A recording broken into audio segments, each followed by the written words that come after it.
your business or company looking to stand out in a crowded advertising market? Looking to reach the real auto enthusiast? Well, you found it. You're listening or watching In Wheel Time, and so are your fellow enthusiasts. The In Wheel Time Car Show now reaches 500,000, and we can put together a marketing plan that will engage them in your product, business, or service. To get the tires rolling, just shoot us an email to our marketing director, Jeff Zekin.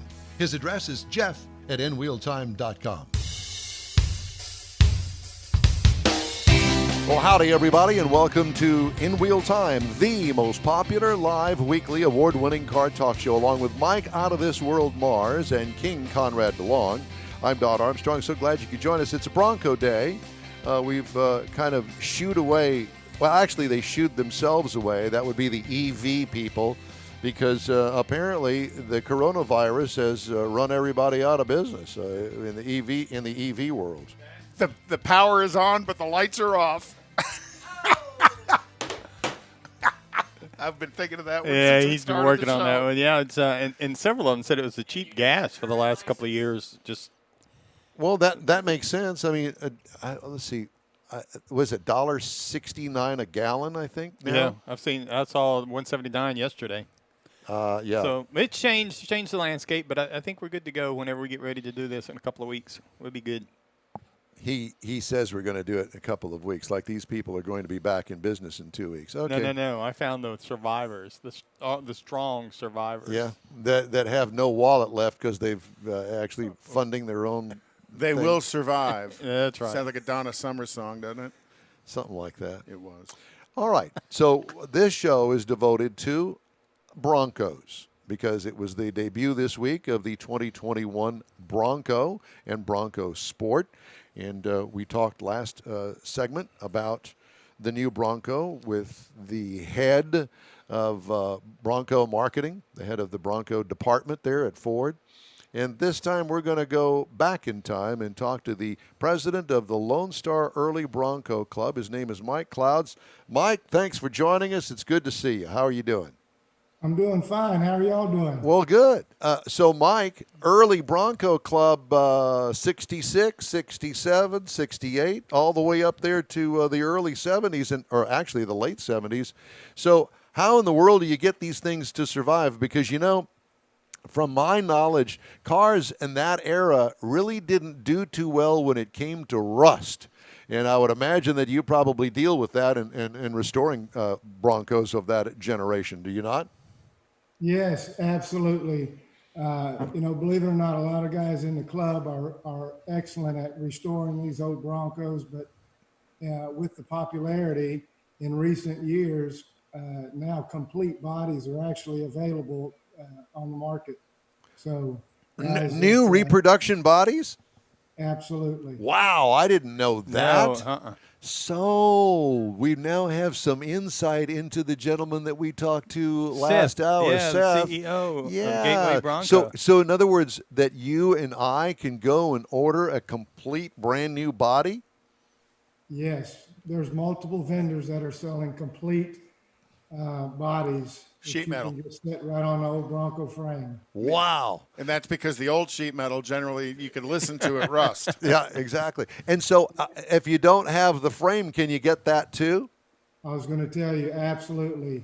There are several wonderful vendors out there that offer extremely nice frames, from kind of basic to extreme designs. A lot of technology built into them. So it's basically a kit car. But all you need is a VIN tag, and you can have a brand new Bronco, early generation. Well, I would imagine you could apply for that too, as a home built.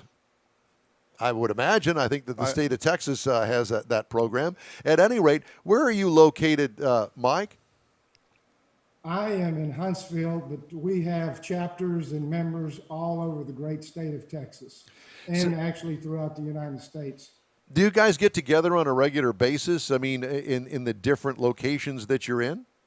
We do. We have, of course, the coronavirus kind of threw a monkey wrench in a lot of those plans, but we do have meet and greets. We just had one last weekend in the Austin area. They had one Monday night for the reveal in Houston.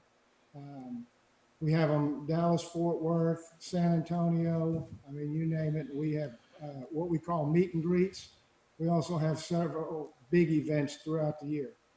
Well, I'll tell you what, I was telling somebody earlier on our show that it seems to me that with the debut of the brand new 2021 Bronco, that you guys should be seeing, and if you're not, you will be soon, a boost in interest in the Broncos, because I think there's been a long period of time that, the interest has kind of waned, but all of this attention to the new Bronco makes people go, well, wait a minute. There used to be a 66 Bronco, a 67, a 69, and I don't think that a lot of people are really familiar with that body style. Well, of course, for me, being involved with the early Broncos for so long, and it involves so much of my life and our family's life, you're probably right. I don't see it because I'm so engulfed in it, but I can tell you that there is a lot of excitement right now with the Bronco, new and old. It is just, the Bronco has been very popular for several years now, and now it's crazy right now. Social media is just. And I want to say, talking to Mike and Todd and Seth and everything this week while we were learning, I was totally shocked at this cult-like following this vehicle has, because it's so low-key. I mean, it's like they all know about it. They all know who each other are. I mean, all these people are on first-name basis with each other because they're a very close-knit community. But the rest of us, we don't know anything about it until now. Yeah. We didn't know that you existed. So when we decided to talk to you guys, delve into the early Bronco clubs, we're thinking, well, are there such a thing? And then we find you, and then come to find out there are hundreds of members of your club. So they've even got a national organization. It's called the Bronco Nation, I think. Right, the Bronco Nation. Well, it's interesting that you should say that, because what I learned with the new Bronco is that Ford is actually involved in Bronco Nation, and they're also going to become more involved, kind of along the lines of the Jeep Wrangler organizations. They're going to actually have four actual off-road courses that Ford is going to back, so you'll be able to take your Bronco to these off-road courses under the banner of Ford Motor Company, which is really cool. Yeah. And I'm sure that you know all about that, and you probably know these locations, but there are 4 locations across the United States. I thought that was really cool. And there's the whole aftermarket thing is going to be a real boon to your era of Broncos, because I think that everybody's going to say, well, wait a minute, we still got this huge, and I guess that you probably still have some sort of a go-to place that you can get all of your parts and aftermarket parts with Bronco. Am I correct? Oh, absolutely. We're very lucky. We have several great vendors for the early Bronco. And I mean, they actually support our club and other clubs and events throughout the country. We are very blessed to have the vendors that we have. Okay, so I want to know about your Bronco in particular. Give me the lowdown on it. Okay, well, our Bronco, the big green Bronco that we drive daily, it's been stretched. It's stretched about 39 inches. They added a second row of doors. Did you add a second row of doors? Well, there is actually a second row, but there's no doors. It's the wide open concept. It actually has what we call roadster inserts, what the original 66 Bronco Roadster came from the factory with, but it has 2 sets of those. And I've got a third row seat as well. The reason for that is we have 3 children, and they love everything Bronco, and they love to ride. And actually our dog, Maggie, she likes to ride with us as well. Was your truck at SEMA? My truck was not at SEMA. I was at SEMA, but the truck was not. Okay, because I seem to remember a truck somewhat similar to yours, and they talked about a third row seat. Yes, believe me, there was a beautiful 4-door early Bronco there. Absolutely beautiful, yes. So do you drive yours frequently? I drive it almost every day. We actually rock crawl it. We trail it. This past summer, I had the privilege of driving to Dearborn, Michigan, for a Bronco event. I drove from Texas all the way to Dearborn. No doors, no heat, no AC, nothing. Well, clearly you like the rugged outdoor lifestyle, and that'll certainly do it. Yeah, and so where are you going to go from here now? Now with the new Bronco is out, does it give you any ideas of any kind of modifications that you may want to make to yours? Man, I tell you what, I'll be glad to finally get behind the wheel and drive one and look at all of it. Of course, we have reserved one. So of course you did. Yes. Just one? Just one? Yes, sir. Just one. Okay. Just one. But I will tell you this, that we're excited about it. And the thing about the early Broncos and what makes them so unique is there's no two that are exactly the same. And when people say, well, I'm finally done with the restoration or whatever, they're never really done because they're always evolving. Technology comes out, and we always find things that we want to do to them. Well, we are car guys, and that's what we do. Is we fiddle around in the garage, and you found this play with cars. Exactly, you found this new trinket that you want to put in the engine compartment, or you got some new little gadget that you've got for the suspension that you want to bolt on. Whatever the case always may be. upgrading, never finished. Exactly. So, what do you think about the 35-inch tires on the new Bronco? Does that give you any incentive to go out and maybe do some modifications to get those to fit underneath yours? Well, actually, mine have I had 35s. I've since upgraded to 37. Of course. Yes, of course you did. You know, it's just. There you go. It's that process. You got to keep going. That's right. This process, and you guys get it because you're car guys, man. It's just so addictive. It's so fun. So how are 37s on the highway?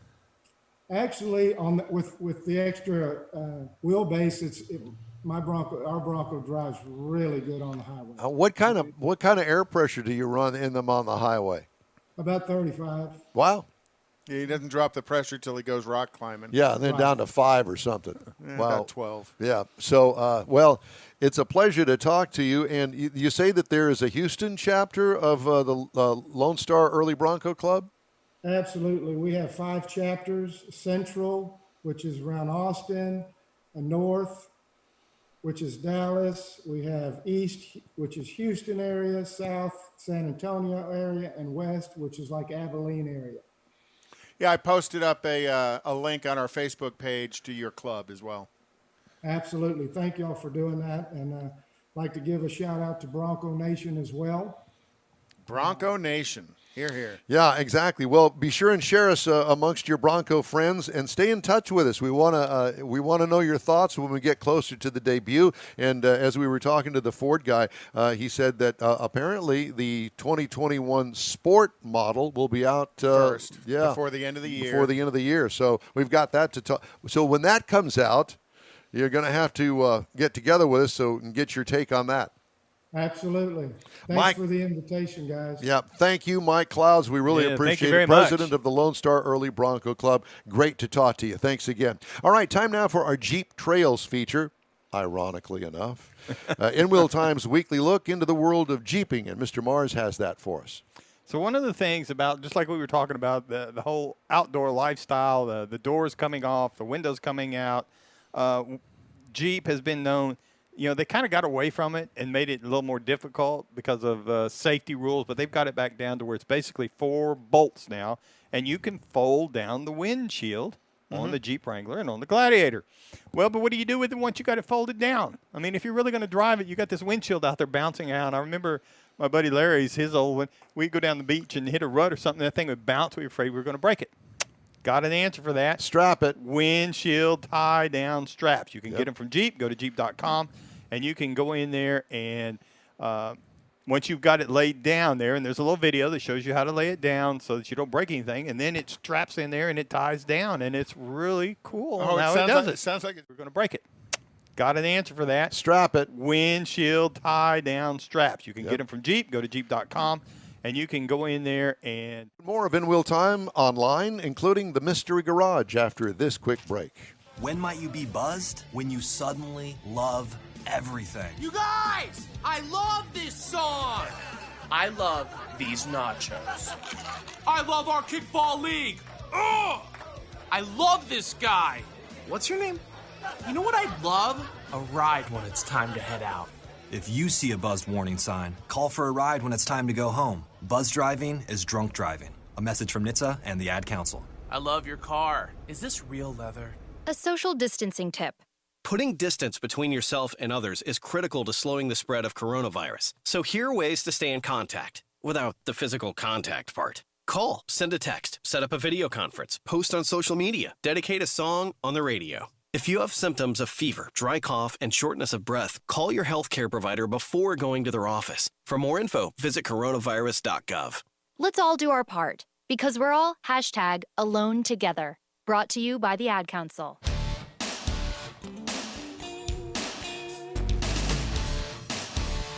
Hey, thanks for joining us here at In Wheel Time. If you'd like to get in touch with us at any time, just shoot us an email. The address is info@inwheeltime.com, and you can also get a hold of us through your Facebook squeezings. Squeezing? Squeezing. I don't know that word didn't just make sense. I know, but it came to mind. You like saying that word. I do like squeezings. Yeah. Like me, I like the word schmutz. Schmutz. Schmutz. It's Yiddish for something dirty. Okay. And sticky. Well, speaking of which, I found us a before and after garage in the mystery garage today, and I think that you're really going to appreciate this. So the cluttered mess is probably like most people have. Trunk of my car. That would be the picture on the top. And if you're sitting at home and watching the show, you can kind of zoom that up. But at any rate, so notice that it's one of those garages that was never painted. And you could tell that the sheetrock is it was drywalled, but the tape marks are still there. Right, and the sheetrock is kind of dingy, and it's turning brownish, and they've got a refrigerator in there, which, by the way, is a terrible idea to put a refrigerator in a garage, because the refrigerator has to run pretty much all the time. It's very expensive. If you want to have a refrigerator in the garage, go to Home Depot, wherever, an appliance store, and get one of those little bitty refrigerators, the small ones that don't have a freezer in it. Why? Because the freezers do not have an automatic defroster. So you have to defrost it. I know this from experience because we got those out at the airport. And just because nobody ever defrosts it, you can never get the ice out of it because it's all frozen in there. The little freezer part of it builds up with ice to the point you can't even get your hand in there, and then it'll eventually push the door open, and it makes it even worse. And then it defrosts. And then it starts defrosting on the carpet. I got a big freezer in my garage, standalone freezer, but I have a fan on it blowing air over the back of it all the time because my garage is hot. Yeah. And you think that's going to help it? And Angela keeps it clean, not me. I know. And that wouldn't be you. Anyway, so there's a refrigerator in there. Obviously, if you're going to do a garage makeover, the first thing you need to do is get rid of the old refrigerator. And if you have to have one in the garage, then put a small one in there. Notice that he's got the shelves on the top, on the left-hand side, on the top there.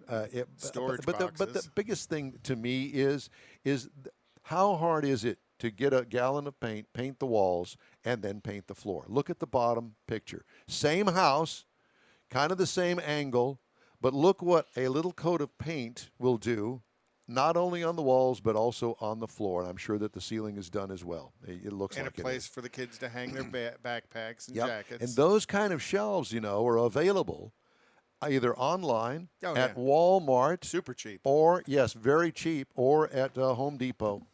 And you'll also notice that the storage area over on the left, it's the same storage area. He just painted the wood, the raw wood. It's the same shelf. You see that? Mm-hmm.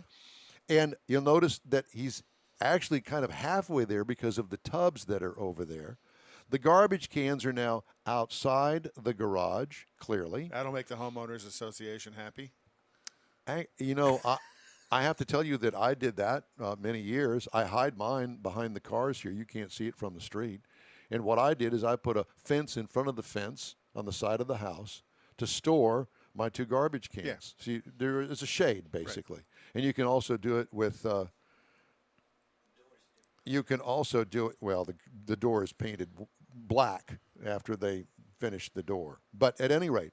And just like Don, look at the license plates above the door, and we have these wonderful license plates here that you've collected through the years. Yes, as a matter of fact, George Skelton mentioned that. Nice. He's mentioned that he noticed that we put the license plates. Did you see back the there. story I posted about George sending the license plates to the? Yes, and George was kind enough to send me actually the video that he referred to of the Corvette. George, owner. you're a good man. He is a good man, great guy, and a good friend of the show. So, at any rate, that's today's Mystery Garage. All right, this week in automotive history, Mr. DeLong. In 1904, driver Harry Harkness won the first Mount Washington hill climb. Mount Washington is the big tall mountain in New Hampshire. And in his 60 horsepower Mercedes-Benz, it took him 24 minutes to go up the hill. The Mercedes-Benz in 1904 was $18,000. I couldn't imagine what that would be worth today. Millions.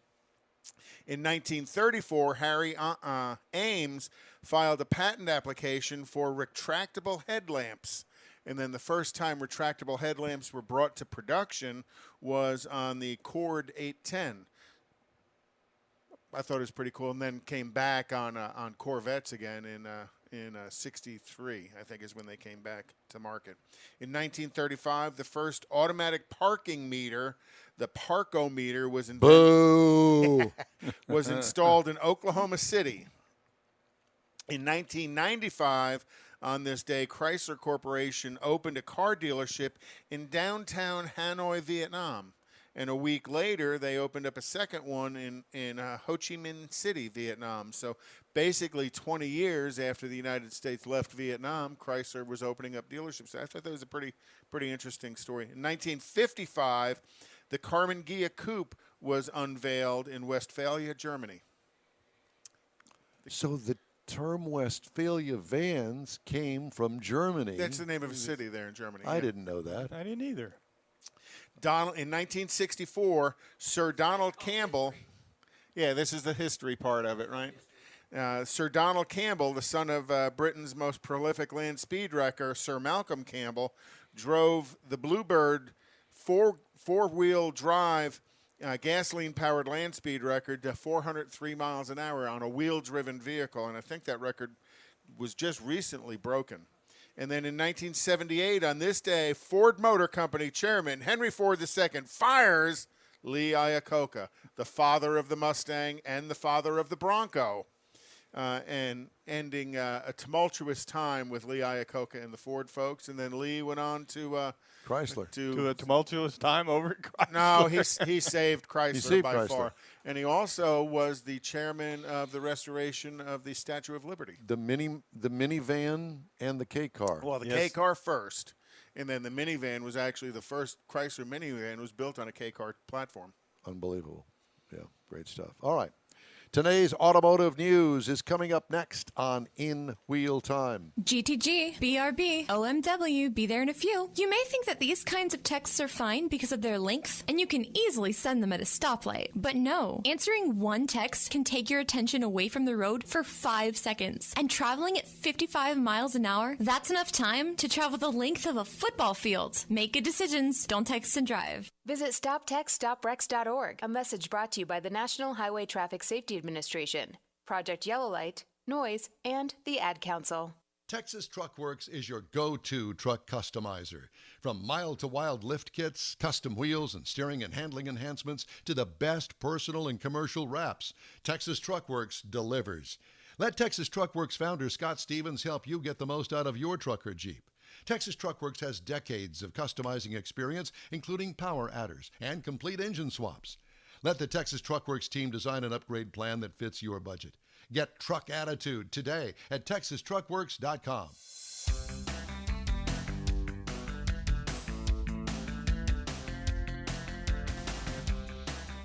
Welcome back to the In Wheel Time Car Show as we start to wrap up today's show.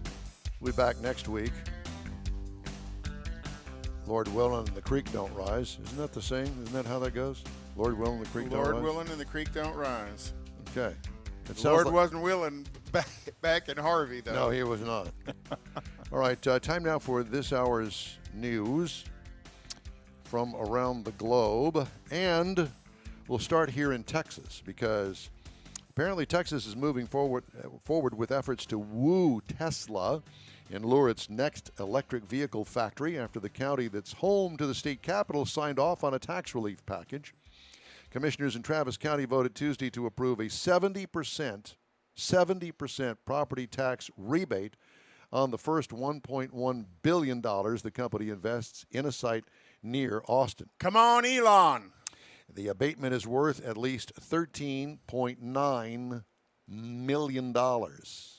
Not a bad payday if you can get it. No, and considering the amount of people it's going to put to work and the property value increase, it'll pay for itself. Yeah. The areas of Austin and Tulsa, Oklahoma are the finalists for landing of the facility where Tesla plans to build the Cybertruck pickup that CEO Elon first unveiled late last year. Tesla has told Travis County that its planned factory will eventually employ 5,000 full-time workers with an average salary of roughly $47,000 a year.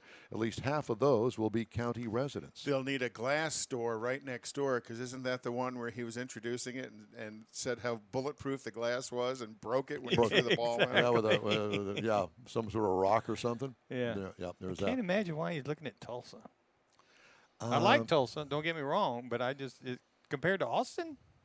Yeah, I know. There's no Austin is definitely a fit for Tesla.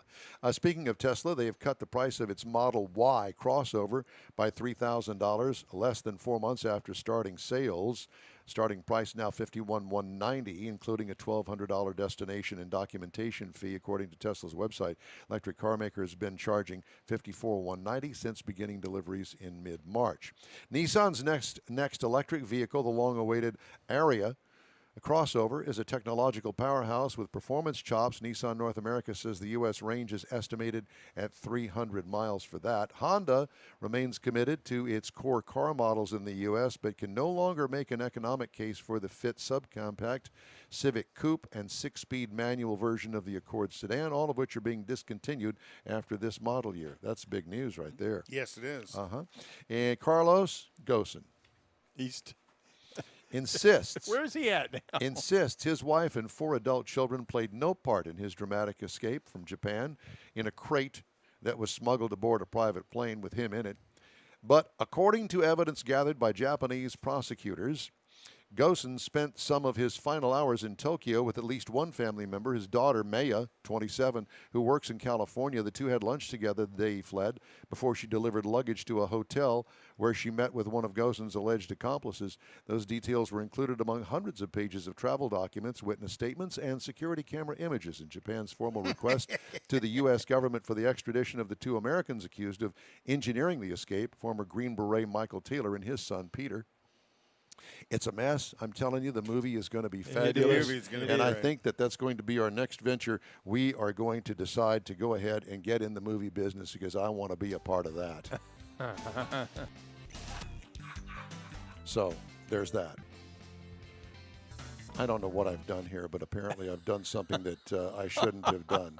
But I do want to tell you that is all for today's In Wheel Time program. We thank you so much for joining us today. I don't know why it's not playing what it's supposed to be playing, but it's not playing it, so. Can you hum it? One text. There's that. I love computers, don't you? But anyway, that's it for today's In Wheel Time Car Show. Hey, when you're on Facebook, please give us a like and tell your friends about us. You'll get Conrad's unicorn hunting features along with all things automotive all week long. The In Wheel Time Car Show streams on Facebook, YouTube, and InWheelTime.com. Podcasts available on Apple Podcasts, Spotify, Stitcher Radio, iHeart Podcast, Google Podcast, and Podcast Addict. Special thanks to all of our guests today. The In Wheel Time Chief Engineer is the fabulous David Ainsley. Our Video and Sales Director is Man About Town, Jeffrey Zekin. In Wheel Time Car Show is produced, written, and directed by yours truly. We'll try not to mess it up again next week. For booking agent and podcast massager, Mike Out of This World Mars, and his royalty, King Conrad DeLong, I'm Don Armstrong saying so long for now. Hey, we'll hope you'll join us live every Saturday, 10 a.m. to noon, right here on the Smoke and Mirrors Network. Thanks for being a part of the In Wheel Time family. Enjoy your weekend. Mask up, be fabulous, wash those nasty hands, and stay sanitary like you know you want to do. Goodbye for now.